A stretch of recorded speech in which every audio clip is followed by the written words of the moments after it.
Alright, so good morning mga idol. Ito, no? Medyo simpleng mga vlogs lang muna ang gagawin natin ngayon dahil alam niyo na, di ba nga, hindi ako makagawa ngayon. Pero ito na nga, no? Para naman maging fair din naman do sa brand ng gulong. Kung maalala niyo kasi, di ba itong van kong ito, pinapalitan ko to ng mags mga more than 6 months ago, no? Pinapalitan ko siya ng mags, pinapalitan ko ng 4 na gulong. So dahil nga yung aking gulong na dating 8-ply na naka-rim 15 inches na-oblong yung dalawang gulong sa harap. No, kaya yung nangyari sa akin nandiyan na rin naman. So nagpalit ako ng mags noon ng time na yun. Ayan, i-share ko na lang sa inyo kung ano yan yung video niyan. Yun, ganun na nangyari. No, ngayon ang tanong, para naman maging fair kung ano nangyari do sa gulong na binaklas natin. No, syempre, sabi nga sa inyo, mga kato 2 years lang nun no? Tas na oblong, dalawa pa. Dating pangharap yun dalawa pa, na oblong. Then, anong nangyari nga sa kanya, so may series ako nun no? Kumakabig, no? Kumakabig siya. Dahil nga oblong. Yun, so hanap ako ng hanap. Align dito, align doon. Bakit may kabig pa rin? Hanggang sa natuklasan nga natin na yung gulong pala ang may sala. No? Ngayon, 2 years lang yun. Ang kapal-kapal pa, wala pang vulcanized, nasira. Ganun nangyari, no? So, syempre, para makabawi naman, eto nga, no? Ang nangyari, mga idol, napapalitan ko pa. Yun na nga. So, ito na nga, ikukwento ko sa inyo. Tara. Okay, so, para naman, mapakita ko lang sa inyo, no?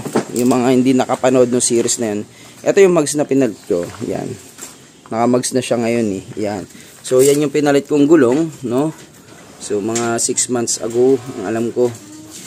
So, ito na yung gulong niya ngayon. 4 yan. So, dati yan, naka-rim lang yan. Rim, then hubcap. Alam nyo yung, syempre, NB350, di ba? Alam nyo naman na naka-rim lang yan, naka-hubcap. Then, ang gulong niyan dati is 15 inches na 8-ply.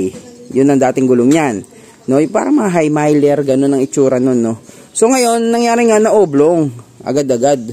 So, bad trip kasi 2 years. Ito, madalang din naman gamitin. Hindi naman naman ito pinambabiyahe. Personal lang to So ngayon, na-oblong siya, kumakabig yung manobela, yun. So may naisip ako na sabi ko, bakit hindi ko subukan papalitan? Yun na nga. Napalitan mga idol. Ito yung pinalit, tara. At ito na nga mga idol, actually, kakukuha ko lang nito, itong gulong na to. So, yun nga mga idol, pinawaranty natin. So, paano nga ba ginawa ko? Yeah, makikita ninyo mga idol, 'di ba? Nandiyan yung resibo niya. Yan 'Di ba? Makita ninyo yung date niyan, no? So, ibig sabihin, medyo napakatagal na rin, no? So, nagpas 2 years na. So, magti 3 years na. Pero napapalitan ko pa. So, paano nangyari 'yun mga idol, no? Ang ginawa ko, tumawag ako na pumunta ako kay Cylon mismo, no? So, pagkatawag ko sa kanya, sabi ko, ilang years po bang warranty ng inyong gulong, ganito, ganyan. So, kinausap ko. So, ngayon sinabi sa akin, sir, actually hanggang 3 years. No? Kapag daw walang problema, walang anomalyang ginawa. Let's say yung hindi ka na bingkong, na running flat. Alam niyo yung mga anomalyang hindi tamang paggamit ng gulong. No?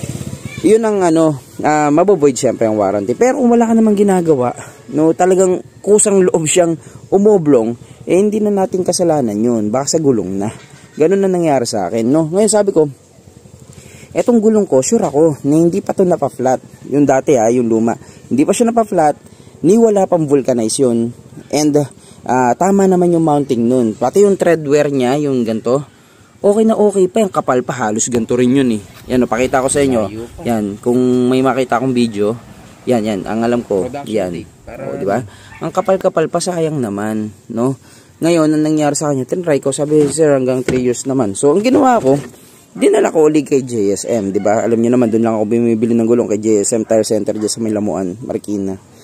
Yun, pumunta ako doon, sabi ko, sir, kayo daw po, hindi ikaw ang magdadala kay Cylon mismo, doon sa dealer pa rin. Sabing ganun, sabi ko, sir, kayo daw po ang magpapadala niyan, no? So, ngayon, ganun nga nangyari, no? Tinawagan ko si Cylon, sabi ko, wala namang anomalya yung sasakyan ko. Talagang gamit lang yon, actually mga 5, wala pang 5,000. O 5,000 sabi mo na. 5,000 to 10,000 mo na. O yan. So ngayon sabi ko nga actually mga about 10,000 lang tinakbo niyan, parang ganun. Pero hindi pa siya umabot ng 3 years o 2 years pa lang. Nangyari na yan, wala pa siyang vulcanize ni hindi pa napaplat yung gulong na yan. So, garage queen yung aking van no? Tapos sabi, ganun niya, sabi niya sa akin, sir, actually 3 years naman ang warranty niyan. Yun, sabi ko. Di ngayon, sabi ko, paano ko dadalhin dyan? Kala ko dadalhin ko doon sa mismong saloon, sa talagang distributor. Sabi niya sa akin, hindi sir, dalhin mo doon sa pinagbilan mo. And si pinagbilan mo, ang makikipag-coordinate sa amin, napapalitan. Yun, mga idol. So, ang nangyari sa akin is, dinala ko sa JSM Tire Center dyan sa May Lamuan, Marikina, di ba? Doon naman ako laging bumibili. Dinala ko doon. Pagkadala ko doon, sir, sabi ni Cylon sa akin, 3 years daw ang warranty niyan. Kayo daw po ang magbibigay ng parang mag-a-assess. Kayo ang mag-a-assess kung papalitan nila o hindi din. Kayo rin po daw po ang makikipag-coordinate. Ayun, ginawa naman nila JSM. So, ayun na nga nangyari. So, syempre, ang lakas ng kumpiyansa ko dahil wala naman talagang flat yun. Walang vulcanize. Tama naman yung inflation ng hangin, no? Yung tigas niya, o tsaka yung lambot, binabantayan ko. Yun, mga idol. So, yun nga, napalitan. Tignan mo, magti 3 years na, no, naihabol ko pa. So, kaya meron akong 2 gulong dito. At, syempre, para hindi naman tayo masiro, mga idol. Papakita ko sa inyo itong gulong na to. Kung ano bang meron sa mga gantong gulong. Tara. Okay, so, ito na nga yung gulong natin, no. Yan, Cylon. Yan, no, bagong-bago yung mga idol. Parehas yan, yun, no. Diba, 2 sila. So, ngayon, mapapansin niyo, no, para ma-discuss ko lang, kung hindi niyo pa napapanood yung mga discussion ko tungkol sa gulong, konting para hindi lang tayo masiro sa share ng knowledge. Kaya discuss na lang din natin, no. So itong dilaw is tinututok to sa may ating valve, no, yung pito, no. So tinututok yan diyan kung sakaling walang marker yung inyong rim, no, kasi yung rim niyo may marker yon. Pag may nakita kayong tuldok sa rim, no, o sa mags niyo, ito ang itututok nyo. Ito, nakatutok doon sa may marker na mags. Nung kapag wala yun, ito na ang second priority. Ito itutok nyo sa may valve stem, doon sa may pito. Then, saka i-wheel balance. Yun ang purpose niyan. 2 tuldok na yan, hindi po yan siopaw. Ha? And then, ngayon, kung papansin niyo rin, ito, may mga nasulat dito. No? Ito, gantong-ganto mga idol. Ito pa rin. Ito pa rin yung aking model ng gulong na ipinalit nila. So, gantong-ganto yun. So, yan, no. Mapapansin nyo, 195, 15C, no. So, 15 inches, 195 yung lapad, no. So, load range D, and then, makita ninyo dito is 106, 104. Yan naman mga idol, is yan yung pinaka weight capacity ng gulong. So, kapag kayong 104, actually, yung mas mababang number is para sa single. O actually sa double, sorry, para sa double. Kapag ito, kaya 2 number niyan kasi pwede mo to i-load sa mga truck na nagdo-dual tire sa likod. So pagka nag-dual tire ka, ito yung load capacity niya, 104. Kapag naka-single, ito yung load capacity niya. So paano naman nangyari yan, no?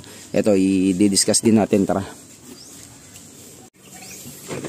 Okay, no. Sa inyong gulong, no, ito. Yan, no. Meron kayong mababasang ganyan, no. Max load range, single, 950 kilos.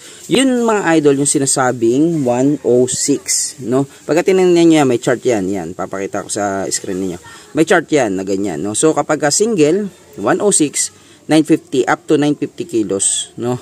Kapag nag-dual ka, ibig sabihin, 2 gulong sa likod, pagka truck ang ginamit, pinaglagyan, no. So, hanggang 900 kilos siya. And then, ito mahalaga to mga idol. Hindi porkit gulong, 30-30, 35, wag ganun, no? Tapos, syempre, kung titignan nyo rin doon sa may inyong pintuan, nakasulat doon yung inyong tire pressure, di ba?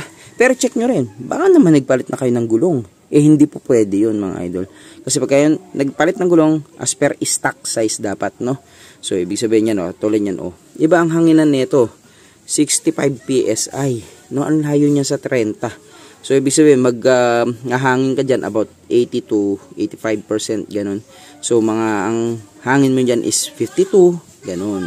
55, 49. Hindi po pwedeng 30-30. Walang ganun. Mapapanot yan. Ang mangyayari, ba't napapanot? Kasi ito, lumulubog.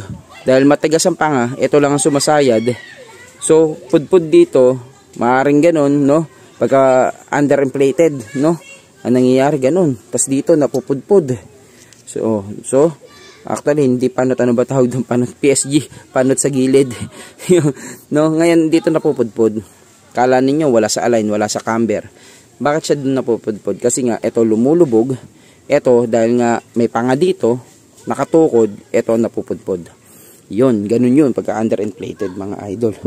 Ngayon, kung tawagin ito mga idol, ito yung load range niya, oh. Yan, ito naman yung load range, di ba? 106, 104. So, ibig sabihin, 8-ply rating. Yung unang panahon niya ng tawag, 8-ply rating, 6-ply rating, 4-ply rating, 10-ply.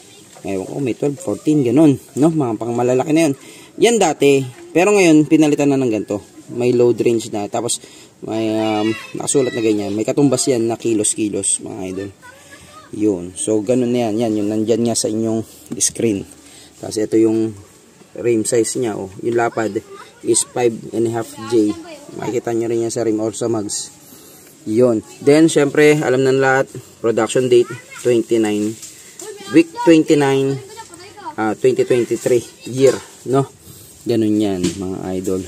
So, yun, para lang hindi tayo masiro sa mga knowledge. Iyan.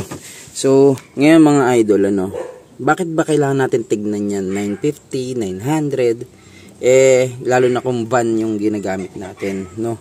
So, kung minsan kasi, bumili kayo ng gulong, nakalagay is 89 lang, no? Hindi siya 104, yung katulad na ito nakalagay dyan.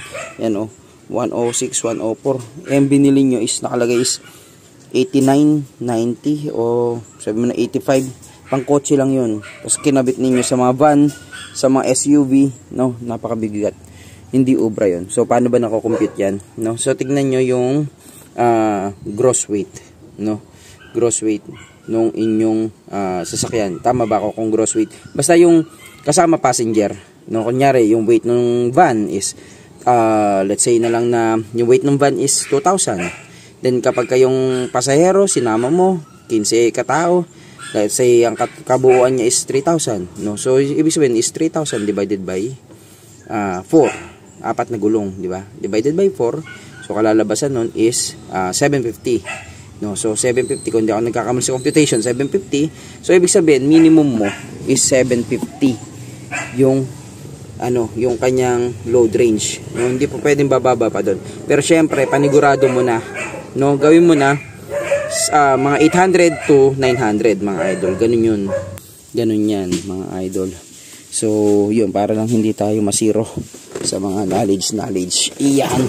So, okay naman mga idol. Napalitan siya. Oops. May pansit canton pa. Ayun. So, okay naman mga idol. Napalitan naman siya. Okay na ako dun. At least hindi sayang, no? Ewan ko nga lang kung kailan ko ikakabit yan. Kasi, alam mo yun, nakamags ka na eh. Ewan ko, bahala na kung anong gagawin ko dito. Pero yun nga, isa pang problema mga idol. Yung rim ko, naiwan. Dahil nga pinacheck kay Lasailun, dinala doon, naka-rim. Nandun yung gulong, naka-rim, hindi ko tinanggal. Chinek nila, okay, umagri, okay, sige, sira, palitan. O pagkapalit, wala naman yung rim. Ayan, kaya ito yung aking gulong ngayon. Ganyan siya. Alright. So, yun lang po muna mga idol. Inano ko lang sa inyo na baka akala ninyo may nangyari sa inyong gulong, no? Sayang naman, ang mahal-mahal na pagkakabili ninyo. Kaya ako to sinashare, try nyo rin itawag, i-communicate do sa manufacturer. Meron naman Facebook na ngayon, Facebook Messenger. Marami ng way, may Viber sila. Kontakin nyo doon. And, pag pumayag, edi napalitan yung gulong nyo. Hindi sayang, magkano rin yan 3.5. Diba yun, nasa resibo? Sayang yan. Ako, nakadali ako ng dalawa. Kaya okay na okay, diba? Yun na po muna mga idol. Maraming salamat po.